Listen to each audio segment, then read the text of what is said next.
नमस्ते। आज के इस एक्सप्लेनर में हम एक बहुत ही दिलचस्प और गहरे विषय को डिकोड करने वाले हैं।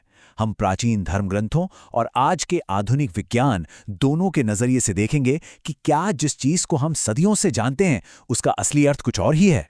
तो सबसे पहले एक बहुत ही बुनियादी सवाल से शुरुआत करते हैं। क्या ये पूजनीय प्रतीक सिर्फ पत्थर की एक भौतिक संरचना है, या फिर क्या ये मुमकिन है कि इसके भीतर इस पूरे अनंत ब्रह्मांड का एक नक्शा छिपा हो? चलिए इस रहस्य को सुलझाते हैं। अब सबसे पहले बात करते हैं ब्रह्मांडीय ऊर्जा के 12 मुख्य केंद्रों की। अब जो बात वाकई हैरान करती है वो ये है कि प्रकाश के ये 12 दिव्य केंद्र, जिन्हें ऐतिहासिक रूप से ज्योतिर्लिंग कहा जाता है, किसी एक जगह पर नहीं है। ये पूरे भारतीय उपमहाद्वीप में अलग अलग भौगोलिक स्थानों पर फैले हुए हैं। उत्तर में केदारनाथ से लेकर एकदम दक्षिण में रामेश्वरम तक, ये सभी आपस में जुड़कर आध्यात्मिक ऊर्जा का एक बहुत बड़ा, एक विशाल ग्रिड बनाते हैं। और हाँ, बात सिर्फ इन 12 जगहों पर खत्म नहीं होती। मूल ग्रंथों में ऊर्जा के कई और बेहद जीवंत केंद्रों का भी जिक्र है, जैसे अमरनाथ की गुफा, एलोरा का शानदार कैलाश मंदिर, बादामी की गुफाएं या नेपाल का पशुपतिनाथ मंदिर। इन सभी को इस कॉस्मिक एनर्जी के साक्षात केंद्र के रूप में पहचाना गया है। भौगोलिक जगहों की बात तो हो गई, अब जरा इसके शाब्दिक अर्थ और भौतिक संरचना को समझते हैं। देखिए, संस्कृत में लिंग शब्द का सीधा सा अर्थ है एक प्रतीक, चिन्ह या निशानी।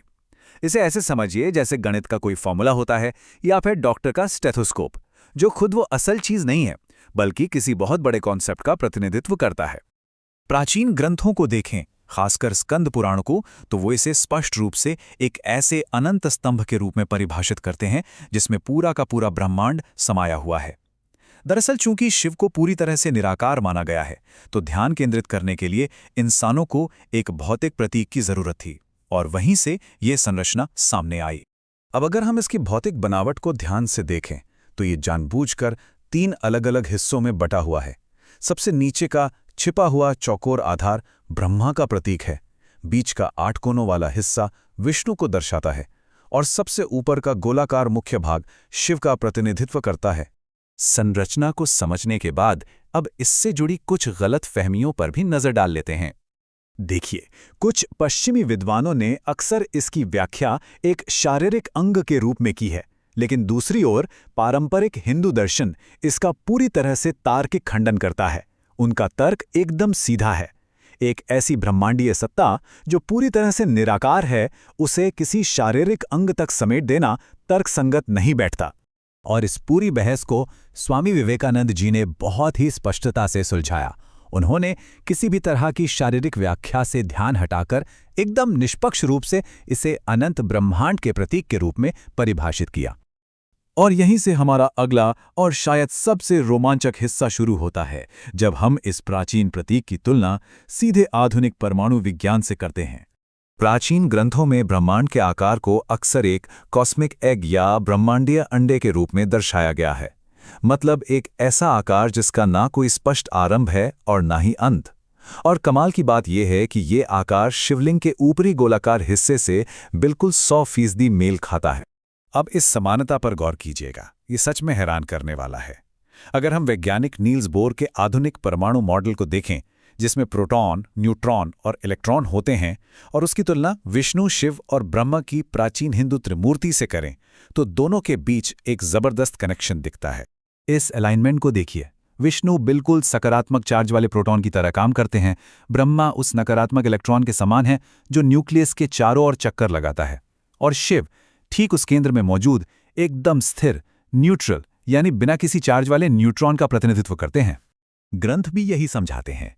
जैसे एक परमाणु तब तक पूरी तरह स्थिर रहता है जब तक उसके न्यूक्लियस में प्रोटॉन और न्यूट्रॉन संतुलित होते हैं, लेकिन जैसे ही यह संतुलन बिगड़ता है तो शिव की ऊर्जा, जिसे शक्ति या काली के रूप में जाना जाता है, विनाश का एक प्रचंड नृत्य शुरू कर देती है। चलिए अब अपने आखिरी सेक्शन की तरफ बढ़ते हैं, जो ये बताता है कि इस ऊर्जा से कौन जुड़ सकता है। आजकल ये भ्रम बहुत आम है कि इसकी पूजा कौन कर सकता है और कौन नहीं, लेकिन अर्धनारीश्वर का स्वरूप इस शंका को पूरी तरह से मिटा देता है। भगवान शिव का ये रूप, जो आधा पुरुष और आधी स्त्री हैं, ये साबित करता है कि ब्रह्मांडीय स्तर पर पुरुष और महिला दोनों की ऊर्जा एक समान है और पूरी तरह से एकीकृत है। इसीलिए जेंडर को लेकर किसी भी तरह का भेदभाव प्राचीन ग्रंथों के हिसाब से पूरी तरह निराधार है।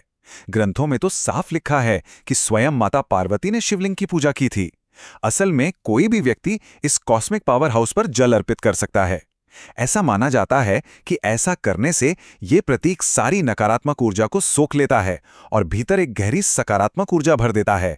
इस एक्सप्लेनर को खत्म करने से पहले इस बात पर जरूर सोचना चाहिए, ये कितनी अद्भुत बात है कि प्राचीन इतिहास का एक दार्शनिक प्रतीक आज के आधुनिक परमाणु विज्ञान की वास्तविकता से इतनी सटीकता से मेल खाता है।